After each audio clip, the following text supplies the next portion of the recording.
Yusril buka suara soal kasus pemerasan Firly, banyak misteri. Pakar hukum Yusril Iza Mahendra menyarankan Polda Metro Jaya menghentikan penyidikan kasus dugaan suap mantan Ketua KPK Firly Bahuri terhadap Syahrul Yassin Limpo, SYL. Menurut Yusril, Polda Metro Jaya tergesa-gesa dalam menetapkan Firly sebagai tersangka karena dua alat bukti yang dipakai belum terpenuhi. Atas dasar itu, pakar hukum itu menyarankan penyidikan dihentikan. Karena penetapan tersangka terhadap Firly ini bukan semata-mata berkaitan dengan pribadinya, tetapi juga terkait dengan lembaga penegak hukum dalam Tipikor, maka sebaiknya kasus ini diakhiri untuk menjaga wibawa masing-masing lembaga, ucap Yusril lewat keterangan tertulis, Selasa, 26/12. Yusril mengatakan Polda Metro Jaya cenderung tergesa-gesa karena ada tenggang waktu yang tidak wajar dari penyelidikan hingga penetapan Firly sebagai tersangka lewat penyidikan. Saya pribadi berpendapat banyak misteri yang menyelimuti penetapan status tersangka terhadap Firly. Dua alat bukti permulaan yang cukup juga belum terpenuhi untuk menetapkannya menjadi tersangka, kata Yusril. Menurutnya, penyidik Polda Metro Jaya bisa menghentikan penyidikan karena tidak cukup bukti.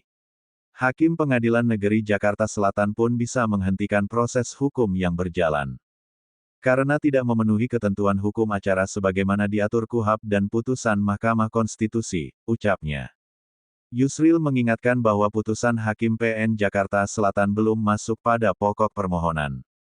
Hakim baru sekadar menerima eksepsi dari Polda Metro Jaya selaku termohon yang menganggap gugatan pra-peradilan Firly tidak jelas antara hukum formil atau material. Sehingga permohonan dinyatakan tidak dapat diterima. Itu bukan berarti permohonan tersebut ditolak, sehingga permohonan pra-peradilan dapat diulang lagi, kata Yusril. Kasus bermula ketika mantan Menteri Pertanian Syahrul Yassin Limpo melaporkan mantan Ketua KPK Firly Bahuri terkait dugaan pemerasan. Laporan diajukan ke Polda Metro Jaya. Saat laporan dilayangkan, Syahrul Yassin Limpo sudah ditetapkan sebagai tersangka oleh KPK dalam kasus dugaan korupsi. Polda Metro Jaya lalu menindaklanjuti laporan Syahrul Yassin Limpo.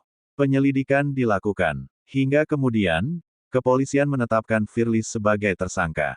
Firly yang tak terima lantas mengajukan gugatan pra-peradilan ke Pengadilan Negeri Jakarta Selatan. Dia keberatan dengan proses hukum yang ditempuh kepolisian dalam menetapkan dirinya sebagai tersangka.